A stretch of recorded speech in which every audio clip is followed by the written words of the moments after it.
Hello guys, welcome to my channel.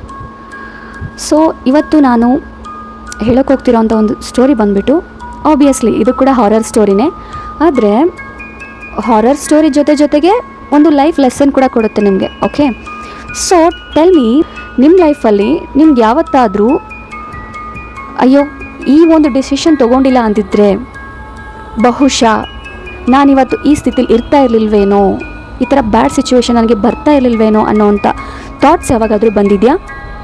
If yes, please tell me. So ಈ story start ಆಗೋದು ಎಲ್ಲಿಂದ ಅಂತ ಹೇಳಿದ್ರೆ, ಇಬ್ಬರು ಫ್ರೆಂಡ್ಸಿಂದ. ಓಕೆ, ಒಂದೇ ಕಾಲೇಜಲ್ಲಿ ಓದ್ತಿರುವಂಥ ಇಬ್ಬರು ಫ್ರೆಂಡ್ಸ್. ಆ ಫ್ರೆಂಡ್ಸ್ ಹೆಸರು ಬಂದುಬಿಟ್ಟು ರಮ್ಯಾ ಮತ್ತು ಜಾನ್ವಿ ಅಂದ್ಬಿಟ್ಟು.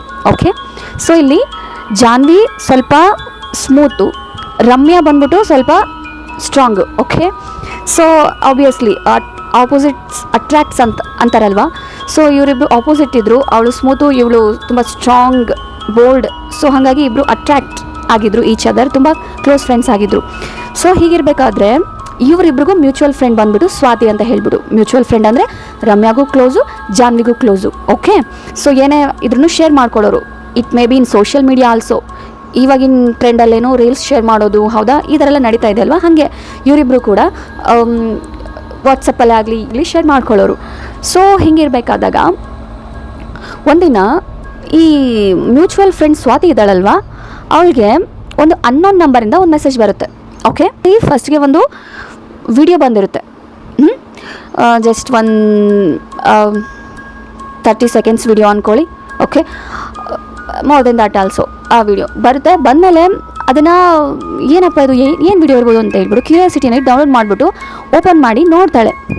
ಆ ವಿಡಿಯೋದಲ್ಲಿ ಒಂದು ಹುಡುಗಿ, ಪೊಸೆಸ್ಡ್ ಆಗಿರೋವಂಥ ಒಂದು ಹುಡುಗಿ, ಪೊಸೆಸ್ಡ್ ಅಂದರೆ ಅವಳ ಮೈ ಮೇಲೆ ಏನೋ ಯಾವುದೋ ಒಂದು ಶಕ್ತಿ ಬಂದಿರೋ ಥರ ಬಿಹೇವ್ ಮಾಡ್ತಿರೋವಂಥ ಹುಡುಗಿ ವಿಡಿಯೋ. ಓಕೆ, ಅವಳೇನು ಮಾಡ್ತಿದ್ದಾಳೆ ಆ ವಿಡಿಯೋದಲ್ಲಿ, ಕಿರ್ಚ್ತಾ ಇದ್ದಾಳೆ, ಅರ್ಚ್ತಾ ಇದ್ದಾಳೆ, ಕ್ರಾಲ್ ಮಾಡ್ತಾ ಇದ್ದಾಳೆ, ಅಂಬೆಗಾಲಲ್ಲಿ ನೆಲದ ಮೇಲೆಲ್ಲ ಬಿದ್ದು ಓಡಾಡ್ತಾ ಇದ್ದಾಳೆ. ಓಕೆ, ವೈಟ್ ಗೌನ್ ಹಾಕ್ಕೊಂಡು. Okay, she was literally suffering ತುಂಬ. ಆ ಥರ ಗರ್ಲ್ ವಿಡಿಯೋನ ಸೆಂಡ್ ಮಾಡಿರ್ತಾರೆ ಇವಳಿಗೆ ಅನ್ನೋನ್ ನಂಬರಿಂದ. She got shock. ಇದೇನಪ್ಪ ಇದು, ಯಾವುದೋ ಅನ್ನೋನ್ ನಂಬರಿಂದ ಈ ಥರ ವಿಡಿಯೋ ಬಂದಿದೆ ನನಗೆ ಅಂತ ಹೇಳ್ಬಿಟ್ಟು ಇನ್ನೊಂದು ಆ ವಿಡಿಯೋನ ಡಿಲೀಟ್ ಮಾಡೋಕ್ಕೆ ಹೋಗ್ತಾಳೆ. ಇನ್ನೊಂದು ಮೆಸೇಜ್ ಬರುತ್ತೆ, ಅದೇ ನಂಬರಿಂದ ಇನ್ನೊಂದು ಮೆಸೇಜ್ ಬರುತ್ತೆ, please don't watch this video. Okay, please don't watch this video ಅಂತ. ಈಗ ಅವಳಿಗೇನಾಯಿತು, ನೋಡ್ಬಿಟ್ಟಿದ್ದಾಳೆ ವಿಡಿಯೋನ ಆಲ್ರೆಡಿ. ಅದರಲ್ಲಿ ಆ ಹುಡುಗಿ ಯಾವ ರೀತಿ ಬಿಹೇವ್ ಮಾಡ್ತಿದ್ದಾಳೆ ಅನ್ನೋದು ಕೂಡ ನೋಡಿದ್ದಾಳೆ. ಸೊ ಇವಾಗ ಆ ಮೆಸೇಜ್ ಬಂತು, ಸೆಕೆಂಡ್ ಮೆಸೇಜ್, ಅದೇ ನಂಬರಿಂದ ನೋಡಬೇಡಿ ಈ ವಿಡಿಯೋನ ಅಂತ. She already watch it that. ಸ್ವಲ್ಪ ಅನ್ಈಸಿ ಆಯಿತು, ಸ್ವಲ್ಪ ಭಯ ಆಯಿತು, ಬಟ್ ಇಟ್ಸ್ ಓಕೆ, ಫೇಕ್ ಆಗಿರ್ಬೋದಲ್ವ. ಸೊ ಈ ಕಾಲದಲ್ಲಿ ವಾಟ್ಸಪ್ ಮೆಸೇಜ್ ಥ್ರೂಯಿಂದ ಈ ಥರ ಎಲ್ಲ ಏನಾಗಕ್ಕೆ ಸಾಧ್ಯ, ಮೆಸೇಜ್ಗಳು ಓದೋದ್ರಿಂದ ನೋಡೋದ್ರಿಂದ ಅಂತ ಹೇಳ್ಬಿಟ್ಟು ಸುಮ್ಮನೆ ಆಗ್ಬಿಟ್ಟು ಆ ಮೆಸೇಜ್ನ ಮತ್ತು ಆ ವಿಡಿಯೋನ ಅವಾಯ್ಡ್ ಮಾಡಿಬಿಟ್ಟು ಫಸ್ಟೇ ಚೆನ್ನಾಗಿರ್ತಾಳೆ. ನೆಕ್ಸ್ಟ್ ಆಗ್ತಿದ್ದಂಗೆ ಶಿ ಗಾಟ್ ಸಿಕ್, ತುಂಬ ಸಿಕ್ ಆಗ್ತಾಳೆ, ಸುಸ್ತಾಗಕ್ಕೆ ಸ್ಟಾರ್ಟ್ ಆಗುತ್ತೆ, ಸಡನ್ನಾಗಿ ತಲೆ ತಿರುಗೋಕ್ಕೆ ಸ್ಟಾರ್ಟ್ ಆಗೋವಂಥದ್ದು, ಸಡನ್ನಾಗಿ ಅವಳ ಬಾಡಿನಲ್ಲಿ ಶಕ್ತಿನೇ ಇಲ್ಲಪ್ಪ ಅನ್ನೋ ಥರ ಫೀಲ್ ಆಗೋಕ್ಕೆ ಸ್ಟಾರ್ಟ್ ಆಗುತ್ತೆ. ಸೆಕೆಂಡ್ ಡೇ ಹಾಸ್ಪಿಟ್ಲಿಗೆ ಹೋಗ್ತಾಳೆ. ಹಾಸ್ಪಿಟಲ್ನಲ್ಲಿ ಡಾಕ್ಟರ್ ಹೇಳ್ತಾರೆ, ಇಲ್ಲ ರೆಸ್ಟ್ ಮಾಡಿ, ಏನೂ ಪರವಾಗಿಲ್ಲ ಅಂದ್ಬಿಟ್ಟು, ಕಾಲೇಜ್ಗೆ ಹೋಗಬೇಡಿ ಸ್ವಲ್ಪ ದಿನ, ಸೊ ನಿಮಗೆ ತುಂಬ ಬಾಡಿನಲ್ಲಿ ತುಂಬ ವೀಕ್ನೆಸ್ ಕಾಣಿಸ್ತಾ ಇದೆ, so be careful, take rest ಅಂತ. ಸೊ ಓಕೆ ಡಾಕ್ಟರ್ ಅಂತ ಹೇಳ್ಬಿಟ್ಟು ಮನೆಗೆ ಬರ್ತಾಳೆ. ಥರ್ಡ್ ಡೇ ಆಗುತ್ತೆ. Third day she started to see some bad dreams ಅಂದರೆ ಕನಸೆಲ್ಲ ಬೀಳೋಕ್ಕೆ ಸ್ಟಾರ್ಟ್ ಆಗುತ್ತೆ. ಆ ಕನಸಿನಲ್ಲಿ ಅವಳ ಮೇಲೆ ಯಾರೋ ಅಟ್ಯಾಕ್ ಮಾಡ್ತಾ ಇರೋ ಥರ, ಯಾವುದೋ ಒಂದು ಹುಡುಗಿ ಬಂದುಬಿಟ್ಟು ಅವಳು ಕತ್ತಿಸ್ತಾ ಇರೋ ಥರ. ಆ್ಯಂಡ್ ಓಕೆ, ಇವಳಿಗೆ ಸ್ಟಾರ್ಟ್ ಆಗುತ್ತೆ ಲೈಕ್ ಫಿಯರ್, ಏನಿದು, ನಾನು ಏನು ಫೇಸ್ ಮಾಡ್ತಾ ಇದ್ದೀನಿ. ಆ್ಯಂಡ್ ಆ ಹುಡುಗಿ, ಅದರಲ್ಲಿ ಕನಸಲ್ಲಿ ಬರ್ತಿರೋಂಥ ಹುಡುಗಿ ಹೆಂಗಿರ್ತಾಳೆ, ಸೇಮ್ ಆ ವಿಡಿಯೋದಲ್ಲಿ ನೋಡಿರ್ತಾಳಲ್ವ ಅದೇ ಥರ. ಓಕೆ, ಅದೇ ಹುಡುಗಿನೇ.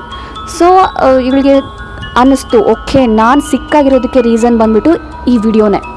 ಓಕೆ, ಯಾಕಂದರೆ ಅವಳು ನಂಬ್ತಾ ಇದ್ಲು ಅದನ್ನು. ಸೊ ನೆಕ್ಸ್ಟ್ ಮಿನಿಟೇ ಏನು ಮಾಡಿಬಿಡ್ತಾಳೆ, ಇಲ್ಲ ನನ್ನಿಂದ ಈ ಥರ ಹೆಲ್ತ್ ಹಾಳು ಮಾಡ್ಕೊಳೋದಕ್ಕೆ ಇಷ್ಟ ಇಲ್ಲ ನನಗೆ ಅಂದ್ಬಿಟ್ಟು ಆ ವಿಡಿಯೋನ ಜಾನ್ವಿಗೆ ಶೇರ್ ಮಾಡಿಬಿಡ್ತಾಳೆ. ಓಕೆ, ಸೊ ಜಾನ್ವಿಗೆ ಶೇರ್ ಮಾಡಿದ ತಕ್ಷಣ ಜಾನ್ವಿನೂ ಕೂಡ ಆಲ್ಮೋಸ್ಟ್ ಇವಾಗಿನ ಜನ್ರೇಷನ್ ಮಕ್ಕಳು, ಗರ್ಲ್ಸ್ ಆಗಲಿ ಬಾಯ್ಸ್ ಆಗಲಿ ಯಾರೇ ಆಗಲಿ, ಫೋನ್ ಯಾವಾಗಲೂ ಕೈಯಲ್ಲಿರುತ್ತೆ. ಟಿಂಗ್ ಅಂತ ಹೇಳ್ಬಿಟ್ಟು ನೋಟಿಫಿಕೇಶನ್ ಬರ್ತಿದ್ದಂಗೆ ಆ ವಿಡಿಯೋನ ಓಪನ್ ಮಾಡಿಬಿಟ್ಟು ಜಾನ್ವಿ ನೋಡಿಬಿಡ್ತಾಳೆ.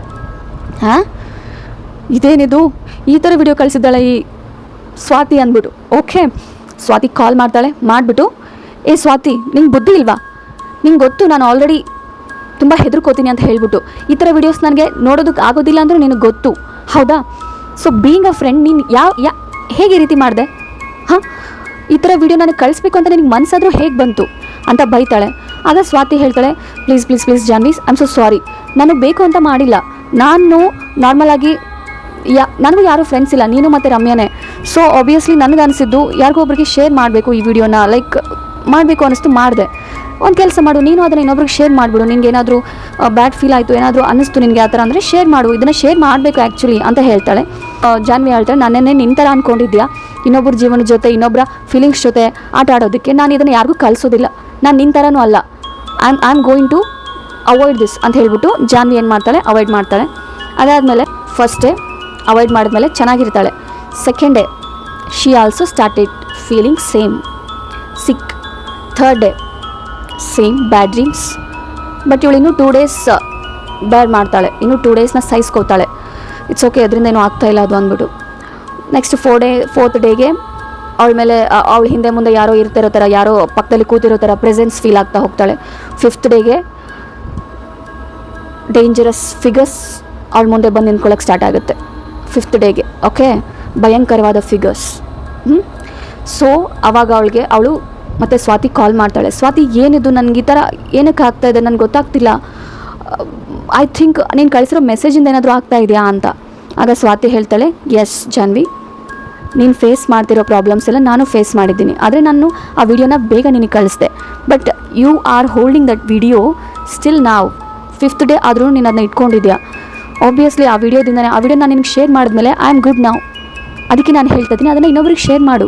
ಶೇರ್ ಮಾಡಿಬಿಟ್ಟು ಏನು ಮಾಡು, ಅಲ್ಲಿ ಕೆಳಗಡೆ ಒಂದು ಲೈನ್ ಬರಿ, please share this to someone ಅಂತ. ಆಗ ಈ ಸಜೆಷನ್ ಓಕೆ ಅನಿಸುತ್ತೆ, ಯಾಕಂದರೆ ಇನ್ನೊಬ್ರಿಗೆ ಶೇರ್ ಮಾಡಿ ಅಂತ ಬರೆದು ಕಳಿಸಿದ ಮೇಲೆ ಅವರು ಆಬ್ವಿಯಸ್ಲಿ ಶೇರ್ ಮಾಡ್ತಾ ಹೋಗ್ತಾರೆ. ಸೊ ಅವಾಗ ಏನಾಗುತ್ತೆ, ಪರ್ಸನ್ ಟು ಪರ್ಸನ್ ಚೇಂಜ್ ಆಗ್ತಾ ಹೋಗುತ್ತೆ.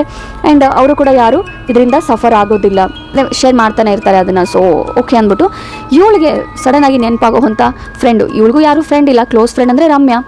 ಸೊ ಅವಳು ಏನು ಮಾಡ್ತಾಳೆ, ರಮ್ಯಾಗೆ ಅದನ್ನು ಶೇರ್ ಮಾಡಿಬಿಡ್ತಾಳೆ. ಮಾಡಿಬಿಟ್ಟು ಕೆಳಗಡೆ ಒಂದು ಲೈನ್ ಬರೀತಾಳೆ, please share this to someone, don't watch this video ಅಂತ. ನಮ್ಮ ರಮ್ಯಾ ನಿಮಗೆ ಗೊತ್ತಲ್ವಾ, ಶಿ ಈಸ್ ವೆರಿ ಬೋಲ್ಡ್, ತುಂಬ ಧೈರ್ಯ. ಅವಳು ಏನು ಮಾಡಬೇಡ ಅಂತ ಹೇಳ್ತಾರೋ ಅದನ್ನೇ ಮಾಡ್ತಾಳೆ. ಅಲ್ಲಿ ಏನು ಮಾಡಬೇಡ ಅಂತ ಬರೆದು ಕಳಿಸಿದ್ದಾಳೆ, please don't watch this video ಅಂತ. ಅವಳು ಕರೆಕ್ಟ್ ಟೈಮ್ಗೆ ಬಂದು ಸಿಕ್ಕಿದೆ ಆ ವಿಡಿಯೋ ಆ್ಯಂಡ್ ಆ ಮೆಸೇಜು. ಸೊ ಬಟ್ ಆದ್ರೂ ಏನಾಗುತ್ತೆ, I will open and I will see this video, I will watch this video ಅಂತ ಓಪನ್ ಮಾಡಿ ನೋಡ್ತಾಳೆ, ನಗ್ತಾಳೆ. ಇದೇನಿದು, ಈ ಹುಡುಗಿ ಈ ಥರ ಆಡ್ತಾ ಇದ್ದಾಳೆ ಈ ವಿಡಿಯೋದಲ್ಲಿ, ಓಕೆ ನಗ್ತಾಳೆ.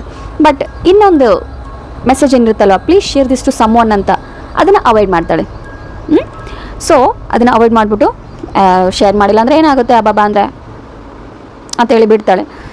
ಸೊ ಅದಾದ ಸ್ವಲ್ಪ ದಿನಕ್ಕೇನೆ ಲೈಕ್ ಸೇಮ್ ಸಿಚುವೇಶನ್ ಇವಳು ಫೇಸ್ ಮಾಡ್ತಾಳೆ. ಫಸ್ಟ್ ಡೇ ಆರಾಮಾಗಿರ್ತಾಳೆ, ಸೆಕೆಂಡ್ ಡೇ ಸಿಕ್ ಆಗ್ತಾಳೆ, ಥರ್ಡ್ ಡೇ ಬ್ಯಾಡ್ ಡ್ರೀಮ್ ಸ್ಟಾರ್ಟ್ ಆಗುತ್ತೆ, ಫೋರ್ತ್ ಡೇ ಅಕ್ಕಪಕ್ಕದಲ್ಲಿ ಯಾರ್ಯಾರು ಸುಳಿದಾಡ್ತಿರೋ ಥರ ಆಗುತ್ತೆ. ಸೊ ಆವಾಗ ಸ್ವಲ್ಪ ಭಯ ಆಗೋಕ್ಕೆ ಸ್ಟಾರ್ಟ್ ಆಗುತ್ತೆ, ನಂಬ್ತಾ ಇರಲಿಲ್ಲ ಅಲ್ವಾ ಅವಳು. ಸೊ ನಂಬಕ್ಕೆ ಸ್ಟಾರ್ಟ್ ಮಾಡ್ತಾಳೆ, ಲೈಕ್ ಏನೋ ಅಗೋಚರ ಶಕ್ತಿಗಳಿದೆ, ಏನಕ್ಕೆ ಆಗ್ತಿದೆ ಈ ಥರ ಅಂದ್ಬಿಟ್ಟು. 5th ಡೇನಲ್ಲಿ ರಿಯಲ್ ಫಿಗರ್ಸ್, ಭಯಂಕರವಾಗಿರೋ ಫಿಗರ್ಸ್ ಮುಂದ್ಗಡೆ ಬಂದು ಅಟ್ಯಾಕ್ ಮಾಡೋ ಥರ ನಿಂತ್ಕೊಳ್ಳೋಕ್ಕೆ ಸ್ಟಾರ್ಟ್ ಮಾಡುತ್ತೆ. ಸೊ ಆವಾಗ ಅವಳು ತುಂಬ ಲೈಕ್ ಡ್ರಿಪ್ಸ್ ಹಾಕೋ ಲೆವೆಲ್ಗೆ ಸಿಕ್ಕಾಗಿರ್ತಾಳೆ, ಊಟ ತಿಂಡಿ ಏನು ಮಾಡಿರೋದಿಲ್ಲ. ಸೊ 6th ಡೇ ಆಗುತ್ತೆ. 6th ಡೇನಲ್ಲಿ ಬೆಡ್ ಕಂಪ್ಲೀಟ್ಲಿ ಬೆಡ್ ಮೇಲೆ ಮಲ್ಕೊಳ್ಳು ಅಂತ ಪೇಷಂಟ್ ಆಗಿಬಿಡ್ತಾಳೆ. ಓಕೆ, ಶಕ್ತಿನೇ ಇಲ್ಲ, ತುಂಬ ಅಂದರೆ ತುಂಬ ಸಿಕ್ಕಾಗ್ಬಿಟ್ಟಿದ್ದಾಳೆ. ಆವಾಗ ಅವ್ರ ಫ್ರೆಂಡ್ಸ್ ನೋಡೋಕ್ಕೆ ಬರ್ತಾರೆ, ಯಾರ್ಯಾರು ಜಾನ್ವಿ ಮತ್ತು ಸ್ವಾತಿ. ಬಂದಮೇಲೆ ಅವ್ರ ಹತ್ರ ಮಾತಾಡ್ತಾಳೆ. ಆಗ ಜಾನ್ವಿ ಕೇಳ್ತಾಳೆ, ರಮ್ಯಾ, ನಾನು ನಿಮಗೆ ಸ್ವಲ್ಪ ದಿನದ ಮುಂಚೆ ಒಂದು ಮೆಸೇಜ್ ಕಳಿಸಿದ್ದೆ ಅಲ್ವಾ, ಅದನ್ನು ನೀನು ಬೇರೆಯವ್ರಿಗೆ ಶೇರ್ ಮಾಡಿದ್ಯಾ ತಾನೆ? ನಾನು ಅದರಲ್ಲಿ ಕ್ಲಿಯರಾಗಿ ಬರೆದು ಕಳಿಸಿದ್ದೀನಿ, don't watch this video and share this to someone ಅಂತ. ನೀನು ಮಾಡಿದೀಯಾ? ಆಗ ರಮ್ಯಾ ಹೇಳ್ತಾಳೆ, ಅದಕ್ಕೂ ಇದಕ್ಕೂ ಸಂಬಂಧ ಏನು? ಸಂಬಂಧ ಇದೆ ರಮ್ಯಾ, ನೀನು ಅದನ್ನು ಇನ್ನೊಬ್ಬರಿಗೆ ಶೇರ್ ಮಾಡಬೇಕಿತ್ತು. ಯುನೋ, ನೀನೀಗ ಫೇಸ್ ಮಾಡ್ತಿರೋಂಥ ಸಿಚುವೇಶನ್ನ ನಾವು ಕೂಡ ಫೇಸ್ ಮಾಡಿದ್ದೀವಿ, ಅದಕ್ಕೆ ಅದನ್ನು ನಾವು ಫ್ರೆಂಡ್ಸಿಂದ ಫ್ರೆಂಡ್ಸ್ಗೆ ಗೊತ್ತಿರೋರಿಗೆಲ್ಲ ಶೇರ್ ಮಾಡ್ತಾ ಹೋಗ್ತಾ ಇದ್ದೀವಿ. ಸೊ ನೀನು ಏನಕ್ಕೆ ಆ ವಿಡಿಯೋನ ಶೇರ್ ಮಾಡಿಲ್ಲ ಯಾರಿಗೂ? ಆಗ ರಮ್ಯಾ ಹೇಳ್ತಾಳೆ, ಇಲ್ಲ ನಾನು ಇದನ್ನೆಲ್ಲ ನಂಬಲ್ಲ. ಆಬ್ವಿಯಸ್ಲಿ ಇದೆಲ್ಲ ನನ್ನ ಕಲ್ಪನೆಗೂ ಮೀರಿದ್ದೆ ನಾನು ಇವಾಗ ಅನುಭವಿಸ್ತಾ ಇರೋದು. ಆದ್ರೂ ಈ ಥರ ಮೆಸೇಜಿಂದ ಏನೋ ಆಗುತ್ತೆ, ವಿಡಿಯೋ ನೋಡಿದ್ರೆ ಏನೋ ಆಗುತ್ತೆ ಅಂದರೆ ನಾನು ಅದನ್ನು ನಂಬಲ್ಲ. ಸಾರಿ, ನಾನು ಅದನ್ನ ಶೇರ್ ಮಾಡ್ತಾ ಇಲ್ಲ ಯಾರಿಗೂ ಅಂತ ಹೇಳ್ತಾಳೆ. ಇವರಿಬ್ಬರು ಫೋರ್ಸ್ ಮಾಡ್ತಾರೆ, ಪ್ಲೀಸ್ ಮಾಡು, ಮೊಬೈಲ್ ಕೊಡು, ಲಾಕ್ ಹೇಳು, ನಾನು ಮಾಡ್ತೀನಿ ಅಂತ. ಇಲ್ಲ ನಾನು ಕೊಡಲ್ಲ, ನಾನು ಮಾಡಲ್ಲ ಅಂತ ಹೇಳ್ಬಿಟ್ಟು. ಸೊ ಇವರಿಬ್ಬರು ಎಷ್ಟು ಟ್ರೈ ಮಾಡಿದ್ರು ಕನ್ವಿನ್ಸ್ ಆಗಲ್ಲ. ನೆಕ್ಸ್ಟ್ ಡೇ 7th ಡೇ ಆಗುತ್ತೆ. 7th ಡೇ ಆದಮೇಲೆ ರಮ್ಯಾಗೆ ಅಸಲು ಕೂತ್ಕೊಳ್ಳೋಕ್ಕೂ ಆಗ್ತಿಲ್ಲ, ನಿಂತ್ಕೊಳ್ಳೋಕ್ಕೂ ಆಗ್ತಿಲ್ಲ, ತುಂಬ ನರಳಾಟ ಸ್ಟಾರ್ಟ್ ಆಗುತ್ತೆ. ಆಗ ಇವರಿಬ್ಬರು ಫ್ರೆಂಡ್ಸ್ ಏನು ಹೇಳ್ತಾರಲ್ವ, ಆ ಒಂದು ಮಾತು ನೆನಪಾಗಕ್ಕೆ ಸ್ಟಾರ್ಟ್ ಆಗುತ್ತೆ. ಆ ಮೆಸೇಜಿಂದನೇ ಏನಾದರೂ ಆಗ್ತಿರ್ಬೋದಾ ಈ ಥರ ಕಷ್ಟಗಳು ಅಂತ. ಸೊ ಥಿಂಕ್ ಮಾಡ್ತಾಳೆ, ಮಾಡಿಬಿಟ್ಟು ಆ ಮೆಸೇಜ್ನ ಆ ವಿಡಿಯೋ ಜೊತೆಗೆ ಯಾರ್ದೋ ಒಬ್ಬರು ಅನ್ನೋನ್ ನಂಬರ್ಗೆ ಶೇರ್ ಮಾಡಿಬಿಡ್ತಾಳೆ. 7th ಡೇ ಶೇರ್ ಮಾಡಿ ಸ್ವಲ್ಪ ಹೊತ್ತಾದಮೇಲೆ ಇವಳ ಇನ್ನೊಬ್ಬ ಫ್ರೆಂಡು ಯಾವುದೋ ಬೇರೆ ಊರಲ್ಲಿರ್ತಾಳೆ. ಅವಳ ಹೆಸರು ದಿವ್ಯಾ ಅಂತ ಹೇಳ್ಬಿಟ್ಟು, ದಿವ್ಯಾ ರಮ್ಯಾಗೆ ಕಾಲ್ ಮಾಡಿ ಹೇಳ್ತಾಳೆ, ರಮ್ಯಾ ಹೇಗಿದೆಯಾ ನೀನು, ಚೆನ್ನಾಗಿದೆಯಾ ಅಲ್ವಾ, ಸೊ ಅಟ್ಲೀಸ್ಟ್ ಇವಾಗ ಓಕೆ ಅಲ್ವಾ ಅಂತ ಕೇಳ್ತಾಳೆ. ಆಗ ರಮ್ಯಾ ಹೇಳ್ತಾಳೆ, ಹಾಂ, ಆ ದರಿದ್ರ ಮೆಸೇಜ್ನ ಇನ್ನೊಬ್ಬರಿಗೆ ಕಳಿಸಿದ್ಮೇಲೆ ಸ್ವಲ್ಪ ಆರಾಮ್ ಅನ್ನಿಸ್ತಾ ಇದೆ ನನಗೆ. ದಿವ್ಯಾ ಶಾಕ್ ಆಗಿ ರಿಪ್ಲೈ ಕೊಡ್ತಾಳೆ, ವಾಟ್, ಆ ಮೆಸೇಜ್ನ ಬೇರೆಯವ್ರಿಗೆ ಶೇರ್ ಮಾಡಿಬಿಟ್ಯಾ, ಯಾಕೆ ಹಾಗೆ ಮಾಡೋಕ್ಕೆ ಹೋಗಿದ್ದೆ ರಮ್ಯಾ ನೀನು ಅಂತ. ಆಗ ರಮ್ಯಾಗೆ ಏನೋ ಒಂಥರ ಫೀಲ್, ಅಂದರೆ ಆಶ್ಚರ್ಯ ಪ್ಲಸ್ ಓಕೆ ಸ್ಟ್ರೇಂಜ್. ಯಾಕೆ ದಿವ್ಯಾ, ಯಾಕೆ ಶೇರ್ ಮಾಡಬಾರ್ದು, ನನ್ನ ಫ್ರೆಂಡ್ಸ್ ಕೂಡ ಅದೇ ಹೇಳಿದ್ರು, ಅವರು ಈ ಮೆಸೇಜ್ನ ಬೇರೆಯವ್ರಿಗೆ ಶೇರ್ ಮಾಡೋವರೆಗೂ ಪ್ರಾಬ್ಲಮ್ ಅನುಭವಿಸಿದ್ರು, ಈ ವಿಡಿಯೋ ಶೇರ್ ಮಾಡಿದ್ಮೇಲೆ ದೇ ಆರ್ ಓಕೆ. ಏನು okay, call to their family, ಅವರಿಬ್ಬರು ಇವಾಗಿಲ್ಲ, they are no more. Just yesterday and day before yesterday ಒಬ್ಬರಿಂದ ಒಬ್ಬರು ಸತ್ತಿದ್ದಾರೆ. ನಿಂಗೆ ಬಂದಿಲ್ವಾ ಅವರಿಬ್ಬರು ಸತ್ತೋಗಿರೋ ಮೆಸೇಜು? ಸೊ ನಿಮ್ಮ ಜಾನ್ವಿ ಮತ್ತು ಸ್ವಾತಿ ಇಬ್ಬರು ಸತ್ತೋದ್ರು ಅನ್ನೋ ವಿಷಯ ನಿನ್ಗೆ ಗೊತ್ತಿಲ್ವಾ? ಆಗ ರಮ್ಯಾ ಶಾಕ್ ಆಗ್ತಾಳೆ, ವಾಟ್, ಅವರಿಬ್ಬರಿಗೆ ಏನಾಯಿತು, ಯಾಕೆ ಅವ್ರು ಸತ್ರು? ಆಗ ದಿವ್ಯಾ ಹೇಳ್ತಾಳೆ, ರಮ್ಯಾ ಈ ಮೆಸೇಜು ಏನಿದೆಯಲ್ವಾ, ಇದ್ರ ಬಗ್ಗೆ ನಾನು ರಿಸರ್ಚ್ ಮಾಡಿದೆ. This is a cursed message, okay, ಶಾಪಿತ ಮೆಸೇಜ್ ಇದು. ಈ ವಿಡಿಯೋನ ನೋಡಬಾರ್ದು, ನೋಡಿದ್ರು ಕೂಡ ಆ ವಿಡಿಯೋನ ಯಾರಿಗೂ ಶೇರ್ ಮಾಡಬಾರ್ದು. ಇದ್ರ ಬ್ಯಾಕ್ಗ್ರೌಂಡನ್ನ ನಾನು ಕ್ಲಿಯರಾಗಿ ತಿಳ್ಕೊಂಡೆ. ನಿನ್ನ ಹತ್ರ ಮಾತಾಡಬೇಕು ಅನ್ನೋಷ್ಟರಲ್ಲಿ ನೀನು ಅದನ್ನ ಶೇರ್ ಮಾಡಿದ್ಯಾ, ಆ್ಯಕ್ಚುಲಿ ಇದನ್ನು ಶೇರ್ ಮಾಡಬಾರ್ದು. ಬಟ್ ರಮ್ಯಾ ಹೇಳ್ತಾಳೆ, ಆದರೆ ದಿವ್ಯಾ ಇದನ್ನು ಶೇರ್ ಮಾಡಿಲ್ಲ ಅಂದಿದ್ರೆ ನಾನು ಈ ರೀತಿ ಆರೋಗ್ಯವಾಗಿರೋಕ್ಕೆ ದಿವ್ಯಾ, ನಾನು ತುಂಬ ಸಫರ್ ಆದೆ ಅಲ್ವಾ, ನೀನು ನೋಡಿದೆ ಅಲ್ವಾ? ಆಗ ದಿವ್ಯಾ ಹೇಳ್ತಾಳೆ, ಹಾಂ ರಮ್ಯಾ, 1 ವಾರದವರೆಗೂ ಆ ವಿಡಿಯೋನ ನೋಡಿದವ್ರಿಗೆ they will suffer only for 1 week. ಅದಾದಮೇಲೆ ಆ ವಿಡಿಯೋನ ನೆಗ್ಲೆಕ್ಟ್ ಮಾಡಿದ್ರೆ again they will be happy after 1 week, ಆರಾಮಾಗಿ ಬಿಡ್ತಾರೆ. ಇದು ನಿನ್ನ ಲಾಸ್ಟ್ ಡೇ ಇತ್ತು, ಇವತ್ತು ನಿನ್ನ 7th ಡೇ, ಇವತ್ತೊಂದಿನ ನೀನು ತಡ್ಕೋಬೋದಾಗಿತ್ತಲ್ವಾ? ಸೊ ಆ ವಿಡಿಯೋ ಕರ್ಸ್ ಇರೋ ಪ್ರಕಾರ, ಆ ವಿಡಿಯೋಕ್ಕಿರೋ ಶಾಪ ಪ್ರಕಾರ ಯಾರು ಆ ವಿಡಿಯೋನ ಶೇರ್ ಮಾಡ್ತಾರೋ ಅವರು ಸತ್ತು ಹೋಗ್ತಾರೆ. ಸೊ ನೆಕ್ಸ್ಟು ನಿನ್ನ ಯಾರೂ ಕಾಪಾಡೋಕ್ಕೆ ಆಗಲ್ಲ ರಮ್ಯಾ ಅಂತ ದಿವ್ಯಾ ಹೇಳ್ತಾಳೆ. ರಮ್ಯಾ ಹೇಳ್ತಾಳೆ, ಪ್ಲೀಸ್ ದಿವ್ಯಾ ಈ ಥರ ಹೆದರಿಸ್ಬೇಡ, ಹಾಗಿದ್ರೆ ನಾನು ಇದಕ್ಕೇನೋ ಆಪ್ಷನ್ ಇಲ್ವಾ, ಬೇರೆ ಏನೋ ಆಪ್ಷನ್ ಇಲ್ವಾ, ಏನು ಮಾಡಲಿ ಹೇಳು ಅಂದಾಗ ದಿವ್ಯಾ ಹೇಳ್ತಾಳೆ, ಐ ಆಮ್ ಸಾರಿ ರಮ್ಯಾ, ನೀನು ಇದನ್ನು ಬೇರೆಯವ್ರಿಗೆ ಶೇರ್ ಮಾಡದೇ ಇರ್ಬೋದಾಗಿತ್ತು, ಇವಾಗ ನಮ್ಮ ಹತ್ರ ಏನೂ ದಾರಿ ಇಲ್ಲ ಅಂತ. ಸೊ ಈ ಮಾತುಕತೆ ಆದ ನೆಕ್ಸ್ಟ್ ಅಂದರೆ ಮರುದಿನನೇ ರಮ್ಯಾನೂ ಕೂಡ ಸತ್ತೋಗ್ತಾಳೆ.